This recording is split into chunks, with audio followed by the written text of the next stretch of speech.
Hashtag the GES crew. How do you argue with your queen, or how do you argue with your king? That's big. How do you argue and how do you solve problems? Should I start? I think it's no, go ahead, Scott. No, got it. Okay. There's been varying ways of doing that, right? And I think it all depends on the person that you're arguing with. Yeah, right? So give us an example. So like I've argued, I'm pretty calm at first. I'm one that wants to get down to the root of the issue. Like, okay, hey, what's the problem? What's going on? I don't feel you need to yell at anybody. I think we're adults that we should be able to communicate it. And if I dislike something, it's like, hey, I didn't appreciate X, Y, Z. And then how you say it, delivery, and when you say it, kind of like what Tamika was talking, has all the impact in the world. So, I want to address it. I want us to find a common solution. Whether we both win or lose from it. Just what we agreed to do about it going forward, and then go forward with it. Now, does that always happen? No. It's one where I think we start dealing with people's personalities, and you're taking something from me, or So what have you learned as far as how to argue and communicate and solve problems without the argument becoming like this huge problem? Don't sweat the small stuff. The small stuff, you got to let it go. You got to let the small stuff go. It's choose when to have, don't argue with anybody when they're tired, when they're asleep. When it's like set a time aside to where y'all both have the time to argue, per se. But don't let it go on for like 3-4 months. But really set the time aside to say, okay, hey, look, this is an opportunity, or this is a problem that we need to address. Let's address this problem, and let's, have these different counterpoints or whatever. I believe in the 2-minute thing, like is where you have somebody talk, you let them finish, they talk back. You go back and forth like that, because so often prior to that, it was okay, getting louder for the other person to hear you, and then you're not hearing anybody. And at the end anyway, it's just like okay, you're not trying to listen to what I'm saying. I'm not trying to listen to what you're saying. All I'm trying to do is be heard. And instead of coming with the mindset, let's find a solution. So, and for me, as I get older, is just staying calm. That's that extra stress of trying to get loud, trying to get heard. It's like, look, let's talk about it.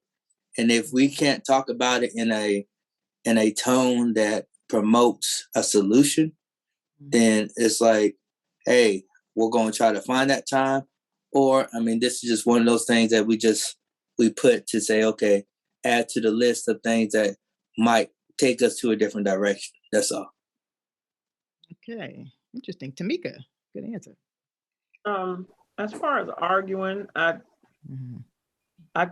try to stick with disagreement, like a mutual disagreement, and the end result is resolution. I try not to get into that heated debate where emotions may cause you to say something that you'll end up regretting. So I try to say, if there's a disagreement, we first agree that we both disagree right now.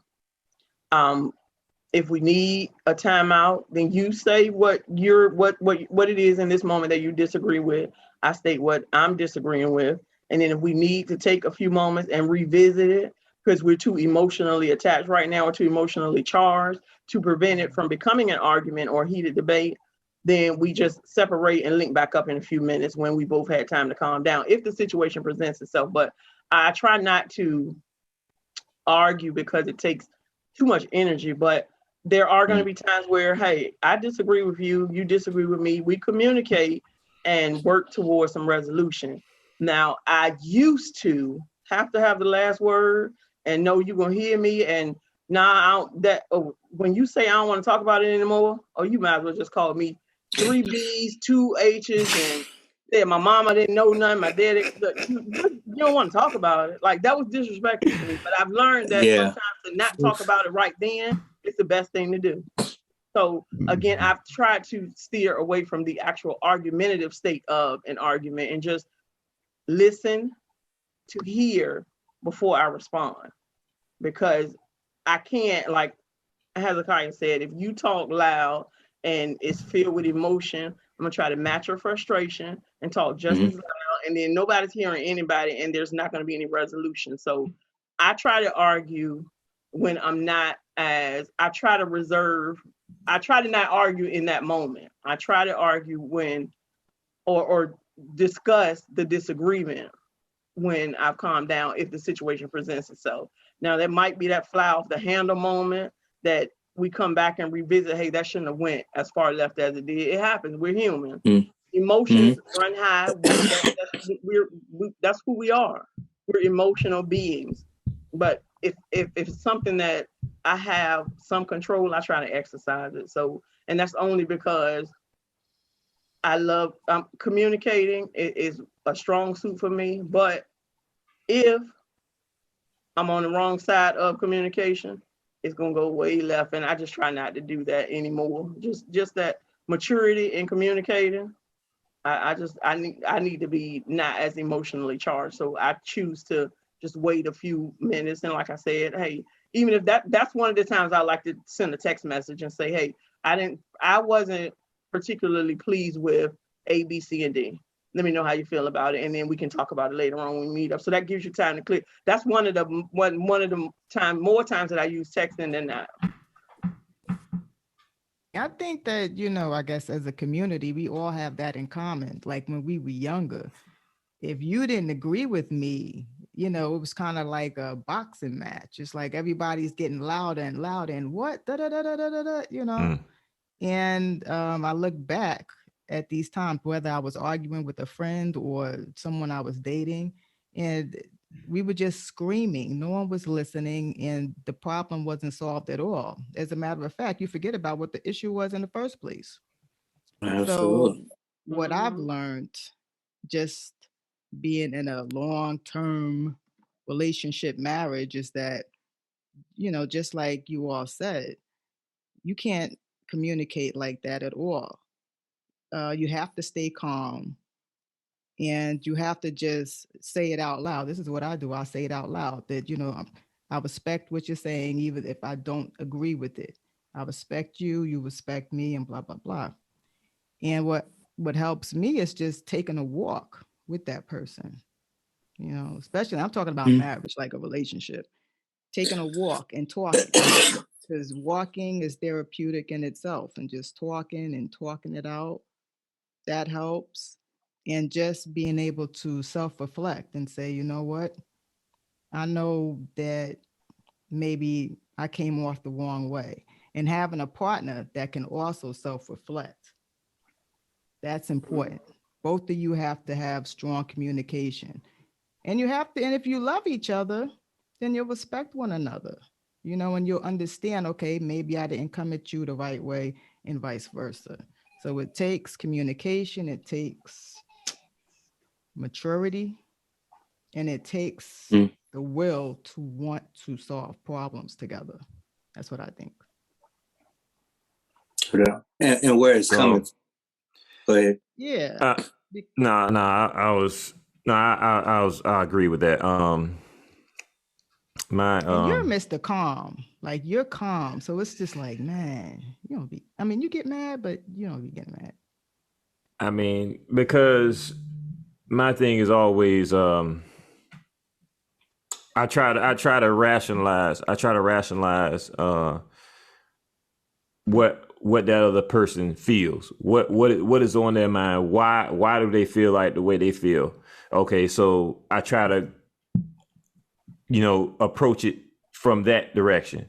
So then once they've gotten what they got out their system, or once they starting to communicate how they feel, then I'll say, okay, well, hey, all right, this is how I am, and you know, and then I'll approach it from, okay, well, hey, I may not like this, but I see your side, and while I might not totally agree, but I can understand that viewpoint because you felt that way about it, and I'm gonna try to understand that and work towards understanding that, and move forward to try to make something something work, make this work, or make that situation, resolve that situation. So that's how I just approach it from that way. I don't I try not to look at it as, okay, me all the time, because